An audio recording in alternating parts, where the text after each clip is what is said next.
El tacómetro marcaba 3 AM, y el asfalto bajo la I-10 en el desierto de Nuevo México tragaba el silencio con la misma facilidad que el V8 tragaba diésel.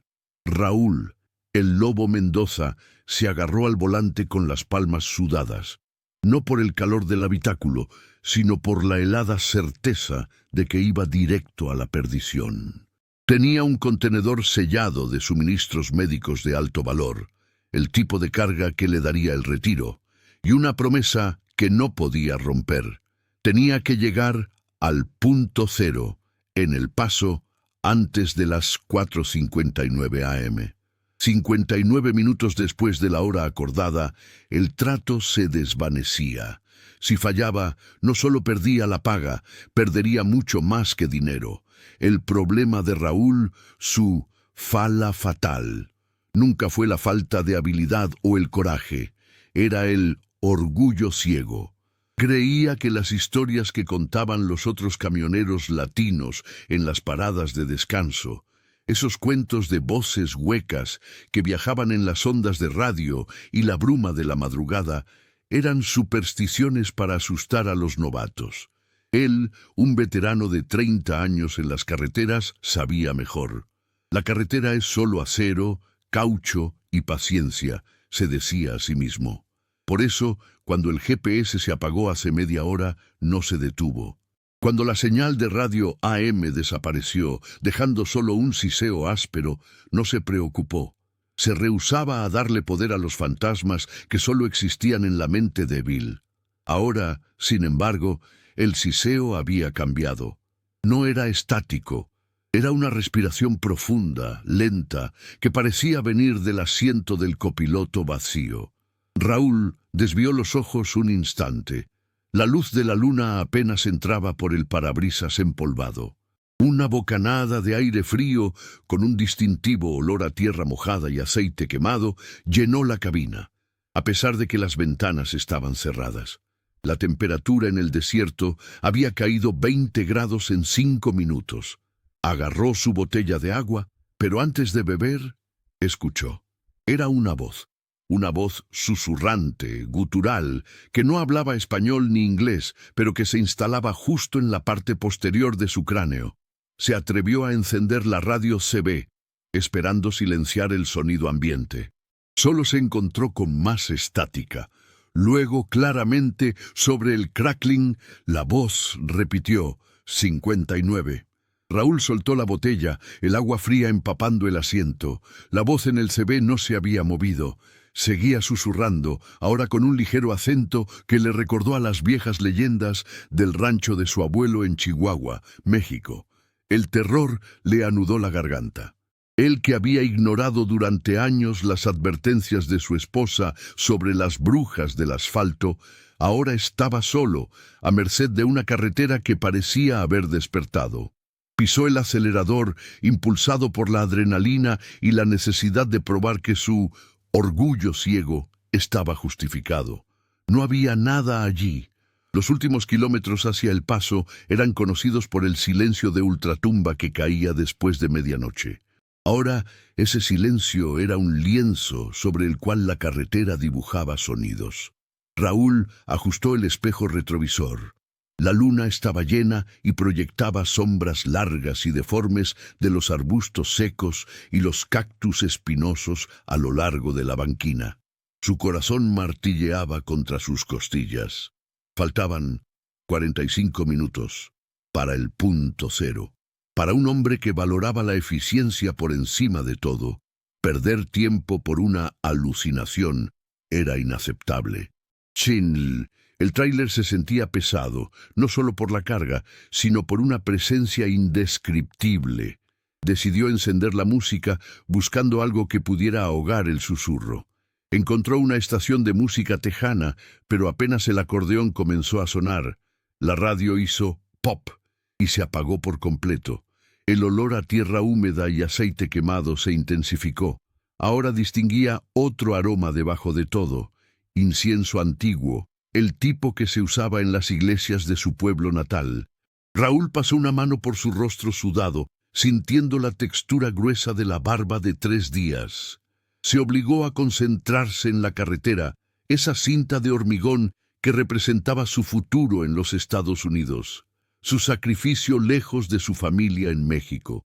Necesitaba ese dinero para enviar a su hija a la universidad. El fracaso no era una opción. De repente, una luz roja brillante parpadeó en el tablero. El indicador de temperatura del motor estaba en la zona roja. ¡Maldición!, gritó, golpeando el tablero con frustración.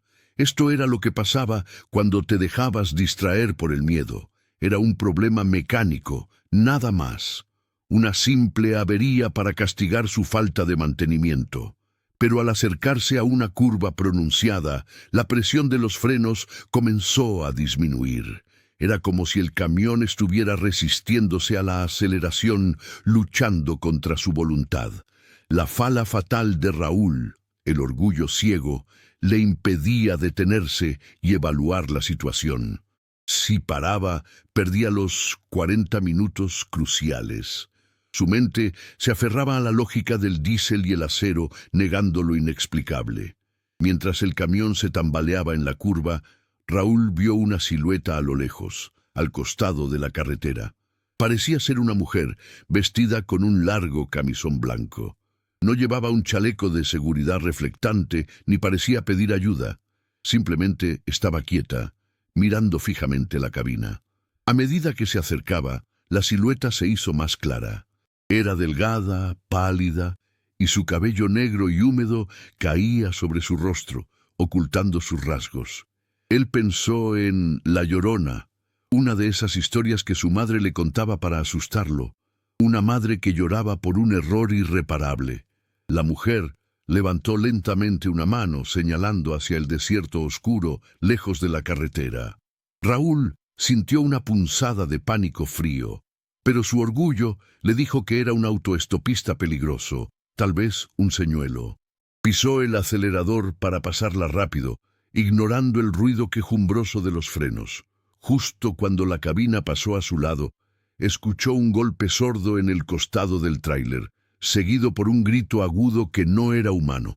Era el sonido de un lamento ancestral, mezclado con el clic inconfundible de la aguja del velocímetro cayendo a cero. El motor se había ahogado, se había quedado varado. El camión se detuvo con un violento sacudón, las ruedas chirriando sobre el arcén arenoso. El silencio que siguió fue absoluto, solo roto por el tic-tac metálico del motor que se enfriaba demasiado rápido. Raúl miró el reloj. 38 minutos. Restantes. La mujer había desaparecido. El terror que ahora experimentaba no era el miedo a un fantasma, sino el pánico real de un hombre de negocios cuyo futuro pendía de un hilo de 40 minutos. Si la avería era seria, su orgullo le había costado todo. Abrió la puerta de la cabina. El aire nocturno le golpeó la cara, trayendo consigo el mismo olor a incienso y tierra mojada. Salió sintiendo el suelo áspero y caliente bajo sus botas de trabajo. El gigantesco capó de su Peterbilt parecía una tumba. Necesitaba revisar el motor. El desierto, bajo la luz cruel de la luna llena, no era el paisaje familiar de las carreteras iluminadas, sino un abismo de sombras y secretos. Mientras se inclinaba sobre el motor, el único sonido era el zumbido de los insectos del desierto, un coro constante y monótono que de alguna manera intensificaba la soledad. La luz de su linterna recorrió los cables y las mangueras. Todo parecía normal, demasiado normal para una falla tan repentina. La aguja de la temperatura había vuelto a la normalidad. Era como si el camión se hubiera rendido por un momento de rebeldía y ahora esperara. Mientras revisaba las conexiones de la batería, sintió un cambio en el ambiente. El zumbido de los insectos se detuvo de golpe. Se hizo el vacío sonoro. Levantó la cabeza, la linterna apuntando hacia la banquina donde había visto a la mujer. No había nadie, pero en la carretera, a unos 50 metros de distancia, donde la sombra del acantilado se proyectaba, había algo, un reflejo. Algo brillaba bajo la luna. Raúl caminó lentamente hacia el objeto, sus músculos tensos. El aire se sentía más denso, y un escalofrío le recorrió la columna vertebral. Este no era el olor a diésel o asfalto, era el olor a sangre fresca, metálico y punzante. Al llegar al lugar, su linterna se posó sobre un charco oscuro y brillante, y en medio del charco una pequeña muñeca de madera tallada, vestida con harapos blancos, idénticos a los que llevaba la mujer que había visto. La muñeca estaba partida por la mitad. Se agachó, sintiendo la textura pegajosa del líquido en la carretera, sin atreverse a tocar la figura. El miedo se transformó en una rabia helada, una reacción defensiva de su orgullo ciego. Esto era un engaño, una trampa de algún cartel o un grupo de bandidos de la carretera. Querían que él se detuviera, querían su carga. Regresó apresuradamente al camión. Tenía 35 minutos. La lógica le decía que saliera de allí, que pusiera la llave en el encendido y que por un milagro el motor funcionara. Pero su linterna capturó un detalle crucial en el remolque. El contenedor sellado, que debía estar asegurado con un candado de alta seguridad, tenía un pequeño rasguño cerca del pestillo, un rasguño que no estaba allí antes de que viera a la mujer. La vulnerabilidad lo golpeó. Había ignorado las advertencias. Ahora la carretera le estaba cobrando su falta de respeto. El camión estaba inmovilizado y la carga, su única esperanza de futuro, estaba comprometida. Este no era un problema de mecánica, era un desafío de competencia, el primer obstáculo de la carretera que se burlaba de su arrogancia. ¿Qué había en el contenedor y cómo había logrado la entidad acceder a él en solo un segundo? Raúl tiró del cerrojo del contenedor con todas sus fuerzas. Estaba helado al tacto, una temperatura incongruente con el calor del desierto. Sacó de su caja de herramientas una palanca de acero, su única amiga en las largas noches de la I-10. La palanca, cuya textura áspera y familiar le daba un pequeño consuelo, se deslizó bajo el pestillo. Aplicó toda la fuerza de sus hombros de camionero, pero el candado era de grado industrial, no se rompería fácilmente, tenía 32 minutos. Necesitaba tiempo para forzar la cerradura o la puerta misma, y sabía que el camión no arrancaría hasta que la amenaza sobrenatural o humana se hubiera marchado. Su orgullo ciego ahora se concentraba en la carga. Si la protegía, si llegaba al punto cero con ella intacta, podría desmentir todo lo que acababa de ver. El tiempo era un enemigo silencioso. Cada segundo que pasaba lo acercaba más al deshonor que temía. De repente, el motor rugió. Un sonido seco y potente que lo hizo saltar hacia atrás. El camión había encendido solo. Raúl se quedó petrificado. La cabina estaba vacía, la llave aún colgando en el interruptor. El motor parecía estar esperando. Esta era la elección de la carretera. Intentar asegurar la carga y perder minutos cruciales, o correr ahora mismo esperando que el rasguño fuera superficial.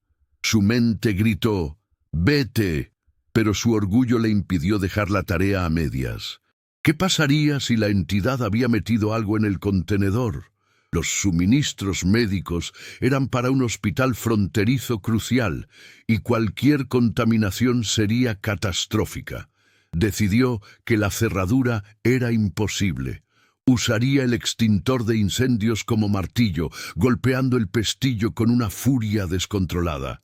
El olor a polvo químico, mezclado con la humedad y el incienso, le irritaba los ojos. Cada golpe resonaba en el desierto como un disparo. En el tercer golpe, el pestillo se dobló. En el cuarto, la puerta de acero se dio con un gemido metálico. Raúl tiró de ella y la pesada puerta se abrió 1 centímetro. La luz de la luna llena no entraba. Solo había negrura y un olor abrumador a formol y lavanda. Apuntó la linterna. El contenedor estaba lleno de cajas apiladas de suministros estériles. Pero en el centro, sobre una pila de vendas, había algo que no pertenecía. Era un fajo de cartas viejas y amarillentas, atadas con una cinta roja. La textura del papel era frágil y seca. Mientras se acercaba, sintió el aire helado que emanaba del interior. Tomó las cartas con dedos temblorosos. No eran suyas, eran escritas en español, con una letra cursiva y delicada. Eran cartas de amor, dirigidas a un hombre llamado Jesús. La fecha más reciente era de 1959.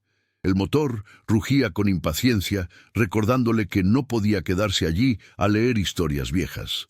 Mientras hojeaba la primera carta, un pequeño trozo de papel cayó al suelo. Era una foto Polaroid, vieja y descolorida, de una pareja joven sonriendo. El hombre de la foto llevaba un uniforme de camionero. La mujer era la misma que había visto en la carretera. La Llorona, pensó, pero ella no lloraba por sus hijos, lloraba por un amor perdido. Su error era haber intervenido en una tragedia antigua, la muñeca partida y la sangre en la carretera. Había atropellado la manifestación de su dolor. Cerró la puerta, asegurándola lo mejor que pudo con el pestillo doblado, y corrió hacia la cabina. 30 minutos. Este desafío práctico no era forzar un motor o un candado, era enfrentarse a la realidad de que estaba invadiendo un territorio sagrado de dolor. La carretera no quería su carga, lo quería a él. Raúl se lanzó al asiento del conductor jadeando. El motor que había encendido milagrosamente vibraba con una potencia inusual. Agarró el volante, el cuero seco y agrietado bajo sus manos. El miedo ya no era una sensación abstracta, era el olor rancio del incienso que llenaba la cabina. 30 minutos. Pisó el acelerador y el Peterbilt rugió, lanzándose hacia la oscuridad de la I-10 a una velocidad irresponsable. El aire acondicionado, a pesar de estar apagado, comenzó a soplar un aire helado que le erizó los vellos de los brazos. Trató de encender la radio CB para pedir ayuda, pero el único sonido que salía era un llanto lejano y ahogado, una melodía que parecía provenir del mismo chasis del camión. Cerró los ojos un instante, intentando recuperar la compostura. Este tipo de cosas no pasaban en las autopistas de Estados Unidos. Esto era material para los pueblos viejos de México, no para las líneas de suministro de alta tecnología. Pero la carretera, en ese punto entre fronteras, no distinguía entre nacionalidades o siglos. La dualidad de su vida, el hombre pragmático que operaba en los Estados Unidos y el hijo de México que conocía las advertencias, se estaba resquebrajando. Mientras la línea amarilla se devoraba bajo sus ruedas, Raúl se dio cuenta de que no había visto ninguna luz de coche en kilómetros, ni delante ni detrás. Estaba solo en un túnel de asfalto y miedo. Se permitió mirar las cartas que aún sostenía. En la parte posterior de la foto, en un español gastado, la mujer había escrito: «Jesús, mi amor, no me olvides, el desierto es cruel». El camión entró en un tramo que descendía hacia un paso elevado. De repente, las luces del tablero parpadearon violentamente. No era una falla eléctrica, era como si algo estuviera usando la electricidad para comunicarse. La radio CB se activó sola y el siseo áspero se convirtió en una voz. No era el susurro gutural de antes. Era una voz femenina, clara y llena de desesperación. «Jesús, ¿por qué me dejaste aquí?», dijo la voz, que sonaba sorprendentemente cerca. Raúl giró la cabeza tan rápido que sintió un tirón en el cuello. No había nadie, pero la temperatura en el asiento del copiloto se sentía como si alguien hubiera puesto un bloque de hielo allí. «¡No soy Jesús!», gritó con la garganta seca. 59 minutos. ¿No recuerdas? La voz era ahora más fuerte, mezclada con el sonido del viento que soplaba contra la cabina. Raúl recordó los mitos de la autovía.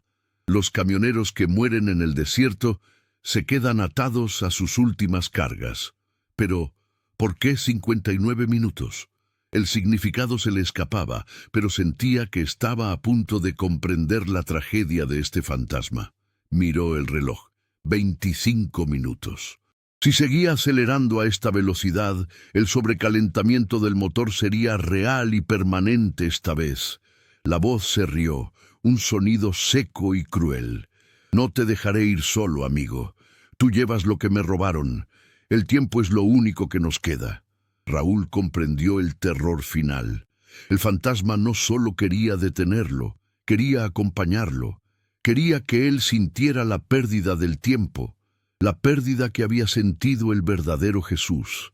Su orgullo ciego lo había llevado a ignorar la súplica de ayuda inicial y ahora estaba pagando el precio de la arrogancia. Agarró las cartas con más fuerza, sintiendo la textura de la tinta antigua. La única manera de avanzar era confrontar lo que llevaba en el remolque. El camión avanzaba ahora, no por la potencia del motor, sino por una fuerza que lo empujaba desde atrás, una presión oscura y palpable. Raúl miró el espejo lateral y vio que la carga se agitaba, como si el viento estuviera jugando con el remolque sellado, a pesar de que la cabina estaba en calma. 18 minutos.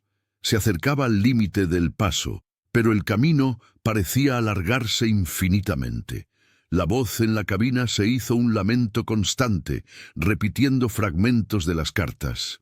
Dijiste que volverías antes del amanecer, Jesús. Raúl apretó los dientes. Necesitaba deshacerse de esa presencia.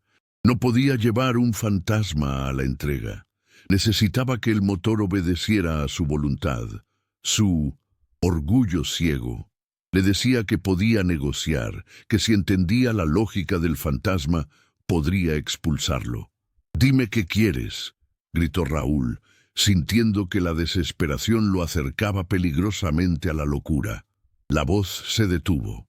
El silencio fue más aterrador que el lamento. Entonces, una palabra resonó en su mente, no en el aire, sino internamente: memoria. Raúl comprendió el dilema. Su espíritu estaba atada a las cartas, a la memoria de su amor, Jesús. El verdadero Jesús era otro camionero que había prometido regresar, pero que había muerto en la I-10 59 minutos después de que se suponía que debía encontrarse con ella.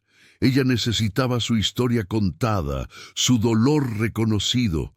Si tiraba las cartas, su carga se liberaría y podría concentrarse en el camino. Pero eso significaba sacrificar la única prueba de la tragedia de la mujer.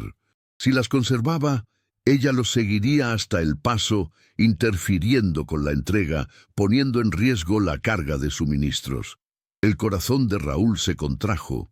Había pasado toda su vida cruzando la frontera, trabajando en Estados Unidos para darle una vida mejor a su familia en México, basado en la premisa de la eficiencia y el sacrificio personal. Podía sacrificar un trato vital por una vieja historia de amor. Tomó una decisión. Abrió la ventana y el aire caliente del desierto entró en la cabina, mezclándose con el olor a lavanda. Agarró las cartas. Justo cuando iba a lanzarlas, la mano de Raúl se detuvo. El orgullo ciego se torció. No era el miedo a la mujer, sino el miedo a ser un cobarde, a fallar la prueba moral. Si ignoraba el dolor de otro ser, ¿qué lo hacía diferente del Jesús que la había olvidado? Reversión 1. El origen del miedo. La voz se convirtió en un suspiro cerca de su oído. Gracias. De repente la voz no era la de la mujer, sino la de un hombre, una voz áspera quebrada por el tiempo. Él no vendrá. Él me dejó morir. Raúl sintió un escalofrío que no era del aire acondicionado. Miró de nuevo la foto. La mujer sonreía. El hombre, Jesús, tenía los ojos extrañamente vacíos. No fue la mujer, fui yo. Yo soy el que está en el camión, dijo la voz, que ahora venía directamente del fajo de cartas. El fantasma no era la mujer, la llorona. Era Jesús, el camionero. Él no había muerto por un accidente. Había abandonado a la mujer 59 minutos antes del amanecer en el mismo lugar donde Raúl se había detenido. Él había muerto solo, consumido por la culpa, y su espíritu estaba atado al acto de abandono. Y lo que Raúl llevaba en el contenedor no eran solo medicinas, eran los suministros que Jesús nunca entregó en 1959. El terror se triplicó. Estaba conduciendo no solo su camión, sino la carga condenada de un fantasma resentido, el espíritu de un hombre que había fallado a su amor y ahora quería que Raúl sintiera esa misma traición. El orgullo ciego de Raúl se encontró con el espíritu ciego de Jesús. El tiempo se aceleraba. 10 minutos. Raúl arrojó las cartas al asiento del copiloto como si fueran carbones al rojo vivo. Eran una trampa, un cebo de la carretera. No era la Llorona la que lo perseguía, sino un espíritu egoísta y condenado, Jesús, que se había manifestado con la voz de la mujer para confundirlo. El olor a formol y lavanda en el remolque era la prueba. La carga que llevaba era la que Jesús había fallado en entregar hace décadas. Un ciclo de 59 minutos que se repetía eternamente. «Si estás muerto por culpa, déjame en paz», rugió Raúl, apretando el volante hasta que sus nudillos se pusieron blancos. Sentía el metal vibrar con una furia silenciosa. El camión respondió a su ira con un movimiento brusco. La cabina se llenó de un sonido seco y raspante, como uñas rascando pizarra. Raúl miró el espejo lateral y el terror le hizo contener la respiración. El remolque, su vital Peterbilt, ya no era solo un remolque. Su superficie gris y metálica parecía estar cubierta de una sustancia oscura y viscosa, con rayas negras que se movían lentamente, como tentáculos. Este no era un fantasma que acechaba, era la carretera misma que devoraba su vehículo, reclamando lo que era suyo. 6 minutos. La entrada a El Paso. Podía ver las primeras luces de la ciudad. Un faro de civilización que parecía imposiblemente distante. La prisa era ahora una locura impulsada por el miedo. Pisó el acelerador, ignorando el chirrido del motor y la advertencia de sobrecalentamiento que ahora era constante. Mientras aceleraba a más de 100 millas por hora, la presión del aire dentro de la cabina cambió. Sentía un peso frío presionando su pecho. El olor a incienso era ahora sofocante. La voz de Jesús ya no estaba en el CB. Venía de todas partes, desde el techo, desde el suelo, desde el propio aire. 59 minutos. Mi tiempo, tu tiempo. El fantasma sabía sobre el plazo de Raúl. Sabía que Raúl, al igual que él, había sacrificado su familia y su vida social en México por la promesa vacía del éxito en los Estados Unidos. Jesús quería que Raúl se uniera a su condena, atado al asfalto y al tiempo. Raúl recordó la foto y la escritura de la mujer. El desierto es cruel. El desierto no era solo arena, era la soledad de los camioneros latinos que cruzaban la frontera, llevando la carga de 2 vidas y 2 países. El orgullo ciego de Raúl era su debilidad. Pensaba que podía vencer el aislamiento con la fuerza de voluntad. Jesús, el fantasma, era el reflejo de ese error. En una fracción de segundo, la radio CB se encendió nuevamente, y esta vez no era una voz. Era la voz de su esposa, María, que Raúl había dejado en Zacatecas hacía 7 meses. No era una llamada real, era una manifestación del espíritu. Raúl, ¿dónde estás? Dijiste que solo serían unos días más. 5 minutos. 5 minutos para que la niña pierda la matrícula. La voz de María estaba cargada de angustia mezclada con la estática. El espíritu de Jesús ahora estaba atacando su punto más vulnerable, el tiempo perdido con su familia. Raúl sintió un nudo de dolor en el estómago. El plazo de los 59 minutos no era solo un trato, era el tiempo que le robaba a su familia. Jesús quería que él se detuviera, que perdiera el trato, que perdiera todo, para así tener un compañero eterno en la autovía. Entonces, Raúl sintió el pánico desgarrar su pecho, pero un destello de furia lo salvó. Jesús, el Espíritu, estaba usando el amor y el sacrificio de Raúl como arma. Su orgullo ciego no se desvaneció, sino que se transformó en una obstinación férrea. No iba a fallar, no iba a convertirse en otro Jesús. Su fracaso no sería solo financiero, sería la condena de su alma. Tú elegiste la carretera sobre ella, yo no, rugió Raúl, su voz resonando en el habitáculo. 3 minutos. Vio una luz roja intermitente a lo lejos, el punto cero. La tensión en la cabina era tan espesa que Raúl sentía la dificultad de respirar el aire frío y viciado. El sonido de su esposa desapareció, reemplazado por la risa áspera y gutural de Jesús. El camión, sin embargo, se comportaba mejor.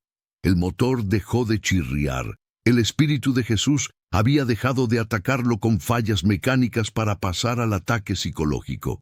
El miedo visceral se convirtió en una guerra de voluntades en la cabina. Raúl necesitaba una estrategia. Su orgullo ciego significaba que no aceptaría ayuda, pero su nueva obstinación le exigía una confrontación directa. Agarró la foto de Jesús y la mujer. La textura era suave, pero la imagen estaba cargada de energía. «Tú no estás atado a la carretera, Jesús», dijo Raúl con voz temblorosa mirando la foto. «Estás atado a tu vergüenza, a tu mentira». Al decir la palabra mentira, el camión dio un violento bandazo hacia la derecha, casi sacándolo de la carretera. Raúl luchó con el volante, el caucho de los neumáticos chillando. La luz del tablero se encendió, parpadeando con la palabra «Service». El olor a sangre y tierra se hizo insoportable. Jesús no quería la liberación, quería compañía en su miseria. Me negué a entregar la carga. No valía la pena el sacrificio. Nunca vale la pena, Raúl. Mira tu camión, mira tu vida. Solo eres carne para el asfalto. La voz era un eco cavernoso, un lamento de celos. Raúl aceleró, sus ojos fijos en las luces del paso. Se dio cuenta de que si quería vencer a Jesús, no podía simplemente escapar. Tenía que completar la misión que Jesús había fallado. El plazo de 59 minutos era el punto de anclaje de la maldición. Si llegaba antes de las 4:59 a.m., rompería el ciclo. Si llegaba después, su alma quedaría atada a la carretera. Un nuevo chofer para la carga condenada. Con 1 minuto y medio restante, Raúl se acercó al paso elevado que llevaba al punto cero. El peso en el remolque se hizo insoportable. Parecía que la misma tierra se había adherido al contenedor. Raúl sintió la textura dura y fría de las manillas del volante. Las luces de la cabina se apagaron por completo. Estaba conduciendo a ciegas, solo con la luz de los faros, a una velocidad vertiginosa. El sonido de los neumáticos sobre el pavimento era ensordecedor. Se preparó para la crisis final. El orgullo le había permitido llegar hasta aquí. Ahora, ese mismo orgullo iba a enfrentarse a la aniquilación total. 40 segundos. Raúl giró bruscamente hacia el desvío del almacén, las luces de la garita de seguridad brillando como ojos salvadores. Pero Jesús no iba a permitirlo. En ese momento, el motor no se apagó, sino que el camión frenó por sí mismo. No fue un frenado normal.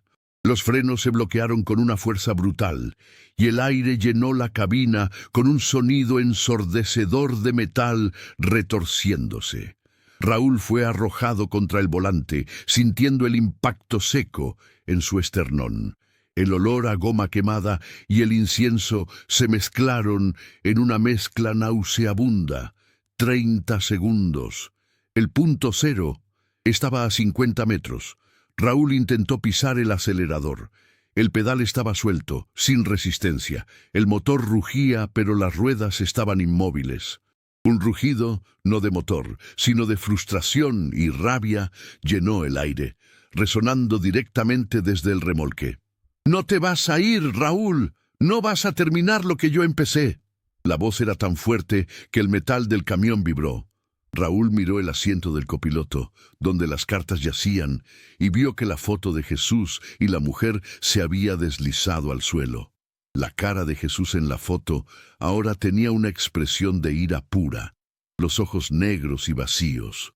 Raúl sintió un calor abrasador en su mano. La ventana de la cabina se rompió con un sonido seco, y un fragmento de vidrio raspó su mejilla.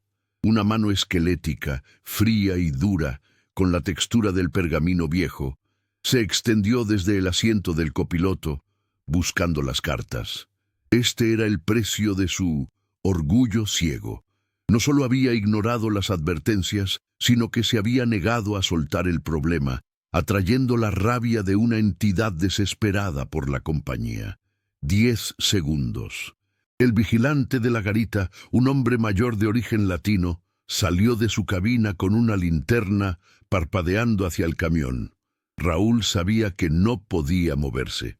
Si se movía, perdería el escaso tiempo. El Espíritu de Jesús quería el camión, quería la carga y quería a Raúl.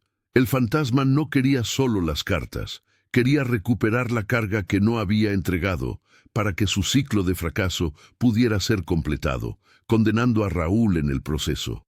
Raúl se inclinó hacia un lado, sintiendo el aliento frío del fantasma en su nuca, con el olor a azufre y metal oxidado. El fantasma no lo había matado, lo había inmovilizado, forzándolo a perder el tiempo, el verdadero enemigo. 5 segundos. El vigilante gritó en español: «Señor, ¿qué pasa? Las luces del camión se están apagando». El camión estaba muriendo. El tablero estaba completamente oscuro.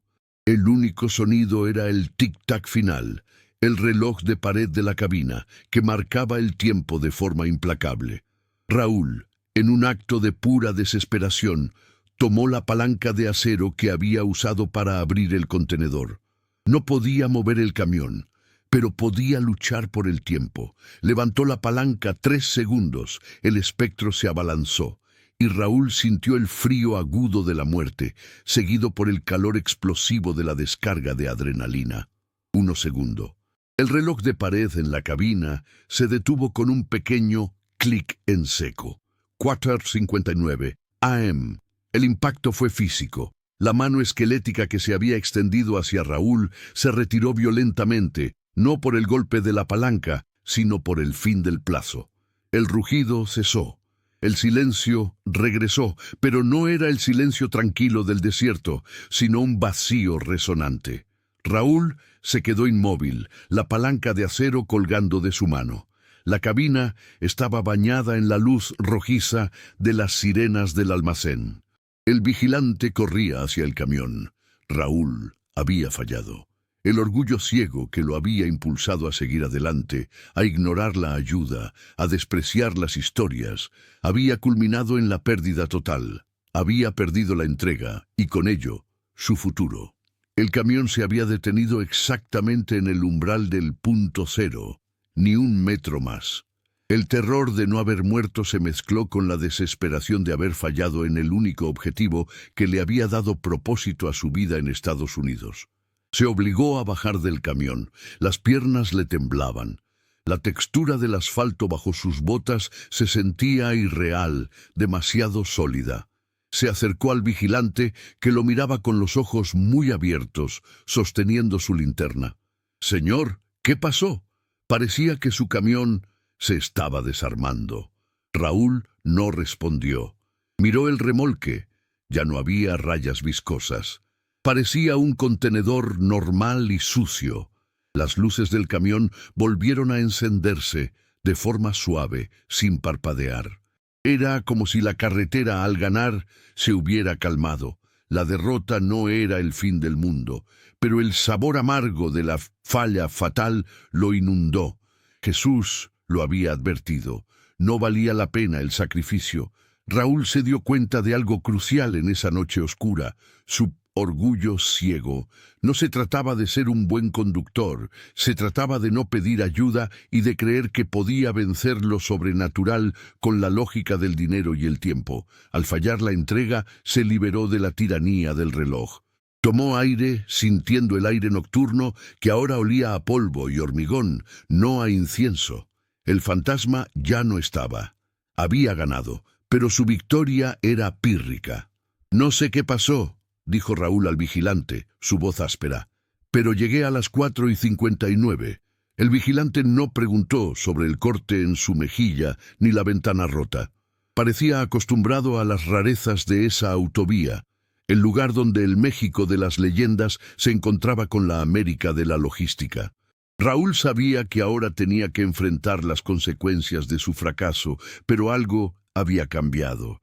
Ya no le importaba el dinero o el trato, solo le importaba terminar la entrega, aunque ya fuera tarde.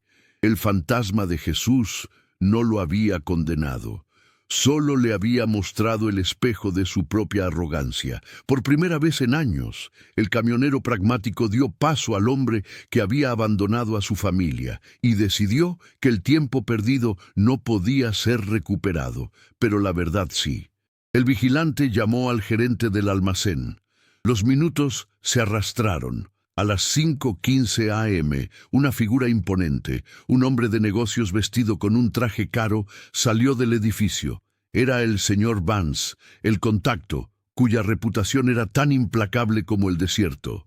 Vance se acercó al camión. Su rostro no mostraba ira, sino decepción, algo que hirió el orgullo residual de Raúl más que cualquier grito. «Mendoza», dijo Vance, su voz baja y formal. El contrato era claro. 4:59 a.m. «Señor Vance, tuve un contratiempo».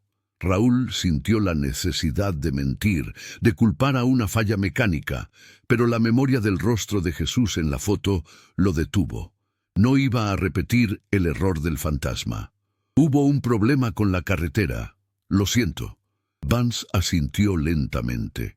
«La carretera siempre tiene problemas, Mendoza, pero esta carga es sensible. No aceptamos entregas tardías. El hospital en Juárez nos necesitaba para el turno de la mañana». Raúl vio su futuro desmoronarse. La matrícula de su hija, la casa en Zacatecas, todo. El orgullo ciego le había costado la vida que había construido. «Señor, la carga está aquí, intacta. Puedo jurarlo», dijo Raúl, señalando el remolque. «Me temo que eso ya no importa. El tiempo es dinero, y el dinero es confianza, y la confianza no se devuelve a las 5:16 a.m. El contrato está anulado. Puede llevarse su camión». Raúl cerró los ojos un instante. Su derrota era completa.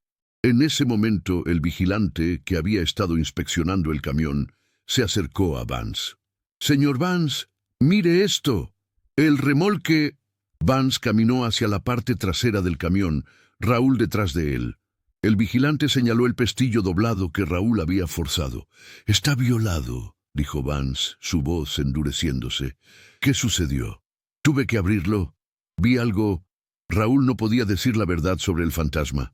«Creí que había contaminación. Quería asegurarme». La mentira flotaba en el aire, pero ahora no era por arrogancia, sino por protección de la poca cordura que le quedaba. Vance, con el rostro pálido, hizo una señal. «Abre la puerta, Mendoza». Raúl agarró el pestillo doblado y tiró. El aire frío y el olor a formol salieron del contenedor. Raúl apuntó su linterna hacia el interior, mostrando las cajas de suministros.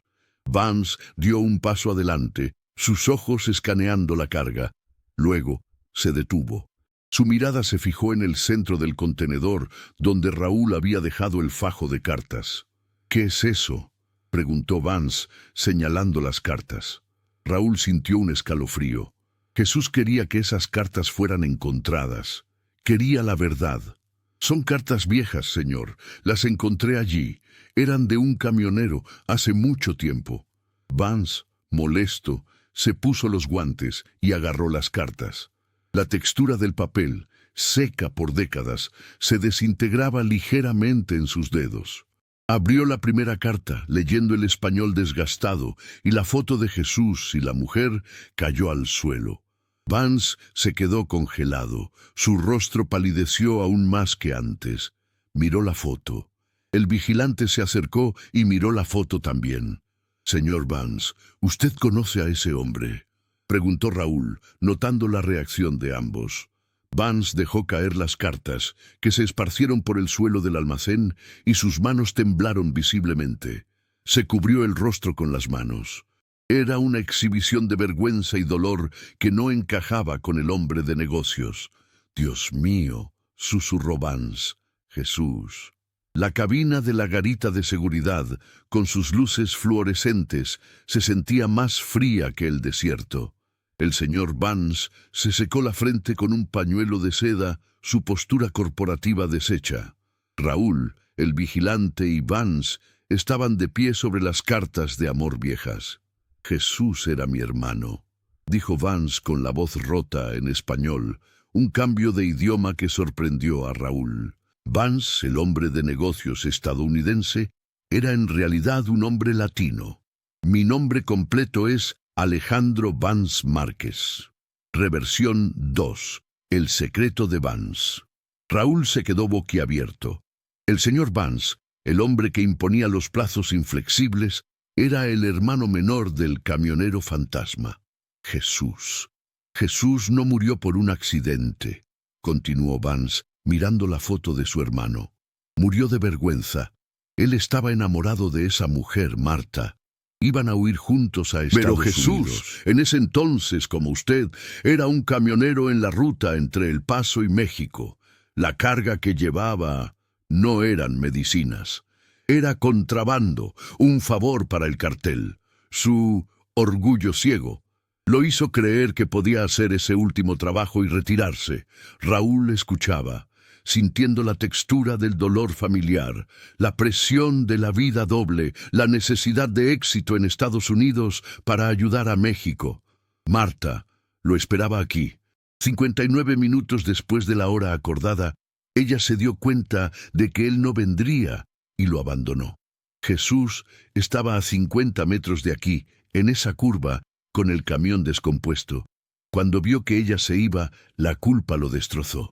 Él no murió de hambre ni de sed. Murió de un infarto aferrado a las cartas de Marta mientras el sol salía. Lo encontraron al día siguiente. La carga era la misma que usted llevaba: medicinas. El terror no era el fantasma. El terror era el ciclo de sacrificio y fracaso que se repetía en la I-10 para los hombres que creían que el dinero valía más que la vida. Pero si el contrato fue anulado, ¿por qué?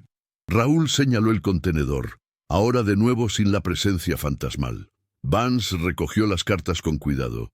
Cuando heredé el negocio de mi padre, esta ruta y la carga de medicinas para el hospital de Juárez vino con un mito.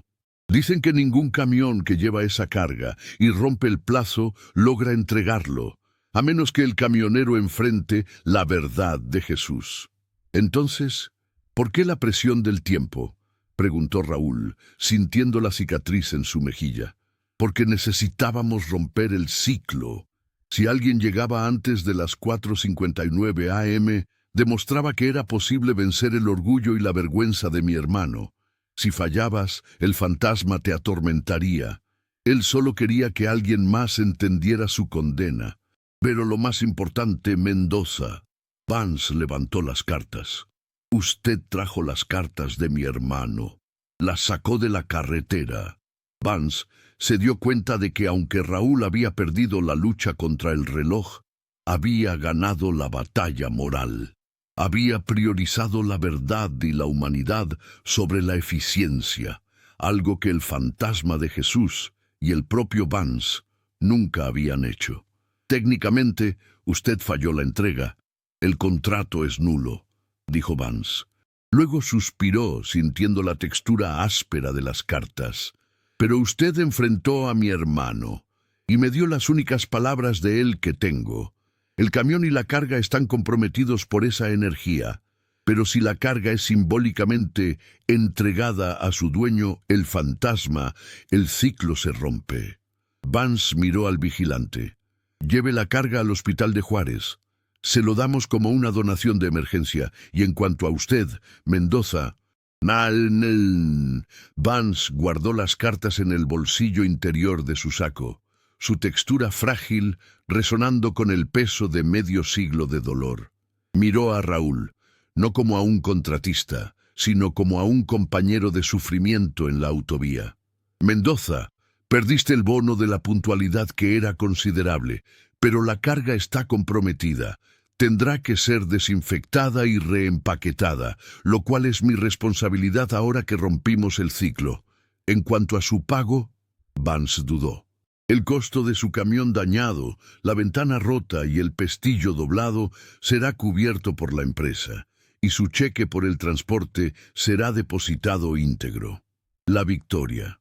Raúl había evitado la condena eterna de Jesús y había asegurado el dinero para su familia en México. Su orgullo ciego se había purgado, había enfrentado la verdad del fantasma y había completado, de forma indirecta, la entrega que Jesús no pudo hacer.